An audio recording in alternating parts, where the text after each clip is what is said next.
Welcome back to Deep Conversations Podcast. I'm your host, Ryan Stewart, and I'm here with a family member of mine, somebody that I love, and he's a big-time author.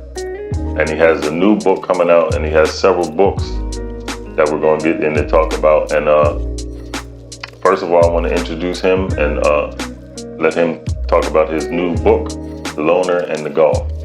What's going on, guys? I appreciate my cousin Ryan having me here. This is my 7th book. It's a movie script, and I just want people to enjoy it and read it. It's going to be, I think, a quick pace and an entertaining story for everybody. And it's for Halloween, and next year I'm going to be releasing a sequel to it, so I hope you all enjoy. Mm-hmm. Now, first question that I have for you is, where did your idea of creating written stories start? And what was the driving force for that? It first started when I was a kid. So when I was a kid, I used to have a whole bunch of like Space Jam pajamas and stuff like that. And I had the Space Jam VHS. And I used to always put it in the VCR and watch it over and over and over again. My mom always tell me how she's still annoyed to this day how she used to always have to rewind it, because that's all I watched in the house was Space Jam, Space Jam, Space Jam.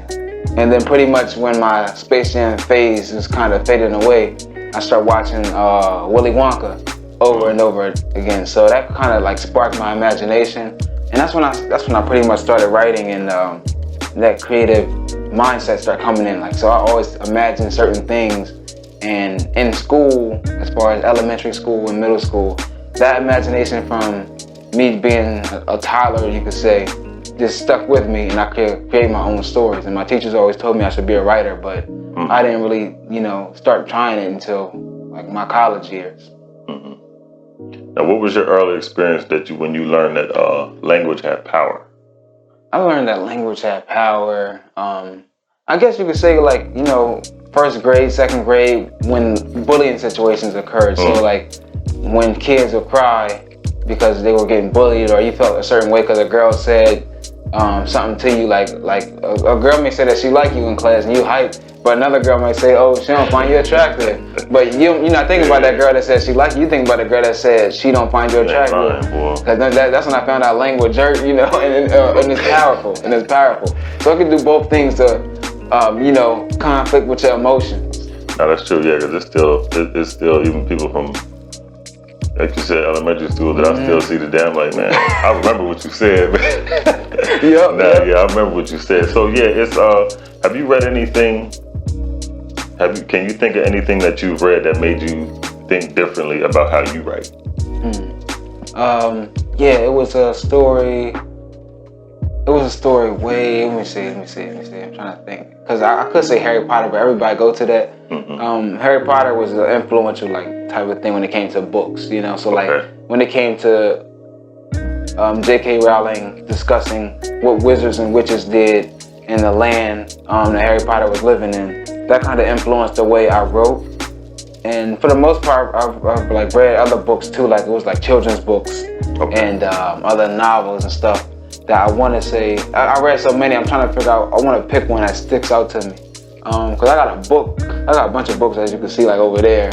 And if I look at one of them, like let's say my best friend's Exorcism, it's an 80s type of horror book. That's influencing one of the stories I'm going to pitch, because I want to work on a story that's dealing with the 80s and time travel, like Back to the Future and stuff. So that's one of the most recent books that's kind of influencing the way I write. Now I want to say, I guess it's kind of a segue. What is the most difficult part of your artistic process? The most difficult part, let me see, that fridge.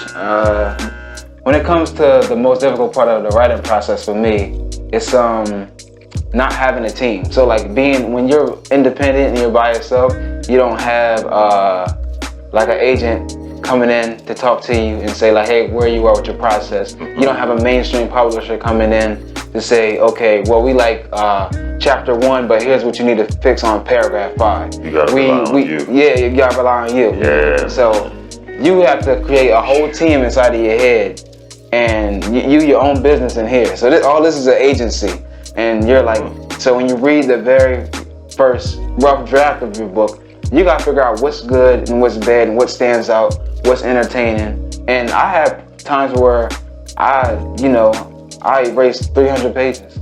300 pages and said, this is not good. I had times where I got rid of a whole project after working on a project for 3 months because I felt like it wasn't entertaining enough. Like, I gotta feel that entertaining feeling and then I release it. Man, 300 pages. Yeah, 300 pages down the drain. I don't know if I could do that. Yeah, that's why. Yeah, man, that's. You gotta be like devoted. Yeah, cause that, man. Now, do you try more to be original or to deliver to your audience what they want? I try to be more original because I feel like what I like, I'm hoping that somebody else will like. And so a lot of times people come to me and they say, they love my stories and they also love my artwork. The reason that puts a smile on my face when they say they like my artwork because I make sure my illustrators go hard. Like, I'm like, they may have to revamp the cover of the story like 10 to 15 times, and I know sometimes they get pissed off at me, but I'm like, listen, I'm trying to put out something great. And that's your work. Yeah. And I'm paying you. Yep. So I'm trying to put out something great, and so the illustrations always come out really good, nice and clean, and really magical because I'm putting so much effort when I write the story. Like, I'm putting so much effort into giving the audience a good story that I think that the cover should be just as great. And so when it comes to that, originality is the best thing for me. I get influenced by a lot of things. Like, I was influenced by Stephen King, Jordan Peele, and R.L. Stein. Even J.K. Rowling. But I would never steal that work. I just get influenced by it and create my own work. Yeah, R.L. Stein, I think that's probably one of my favorites growing up. Real deal. Yeah. Now, do you want each book? The 7 books that you said it's 7. Mm-hmm. 7 books. Yeah. Do you want each book to stand on their own, or are you trying to build a body of work with connections between all of them? Oh yeah, I pretty much want, so it's like a half and half thing. So like with the children's books, I want them to stand on their own, but when it comes to like the novels and the books that's pretty much longer than the children's books, I kind of want them intertwined when it comes to me writing independently. So since each book that I put out is just me putting it out by myself, being my own machine, I definitely want those longer stories like the movie script and even the novel to have a connection with each other as far as like being in the same town or the same city or same type of dimensions that they go through. Other than that though, eventually when I do get signed and I'm with a mainstream publisher, that's going to be a whole nother world of different individual books and even other books that stand together. So that's the journey right now. Now, for those that don't know, the book is The Loner and the Golf, and you said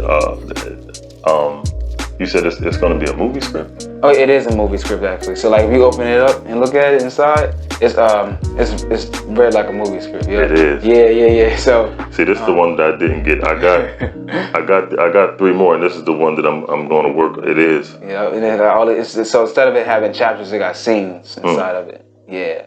And so I wanted to do something like that because I noticed that when I did put out She's Divine, the novel, people loved it. Yeah. But because of the era that we're living in with social media, authors, we're competing with a lot. So we're competing with Netflix, Hulu, YouTube, anything like that distracts somebody from reading. And I get distracted as a reader because I may want to watch my favorite Netflix show. So I'll read a chapter, put it down. And most individuals today, they'll read a chapter, put it down, and they won't ever probably go back to it until the following year. For the script, I was like, okay, let me see how long I can keep somebody's attention. So it's an experiment right now. Plus, eventually I want to work in the movie industry anyway. Okay. So this is me getting my feet wet in the pool to see, how people like it. Now, do you think writer's block is real? Oh, for sure. Is it? Yeah. Yeah, for sure. I've been, the funny thing is I've been writing for what now? It's 2021, and so I started writing in 2014. So 7 years. I've been writing for 7 years. I've been talking to people that they've been wanting to write too ever since they seen me come out with a book in 2015. So for those 6 years though, I've been talking to people like, oh yeah, you want to write a book too? And they tell me, and I'm like, and I give them the steps on what to do because I'm not gonna write it for them. I give them the steps, and because of the writer's block, they really can't get anything out.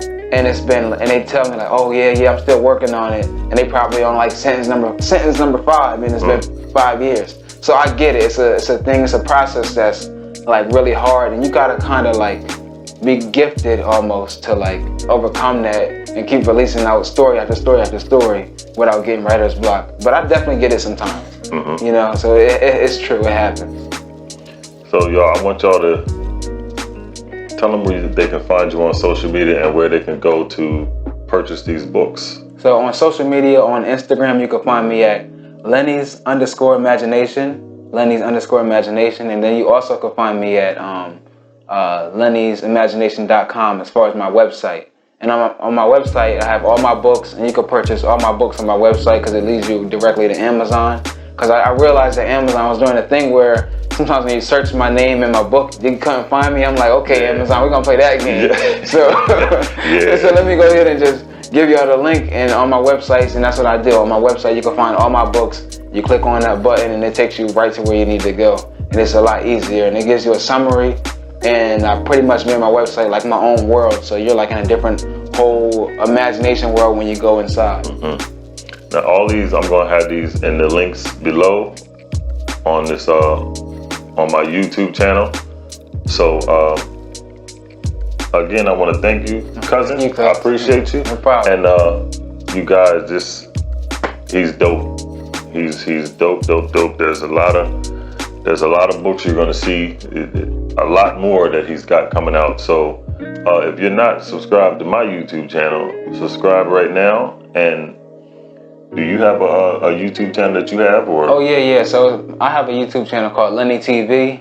Some of you guys may see me started when I was trying to get on my Black TV kick. But other than that though, I pretty much just talk about books and stuff on there from time to time. And I'm gonna start posting my other stuff when I do my Growing Mind Society podcast stuff on there. So Lenny TV. You'll find me. You'll see my face right on there on YouTube.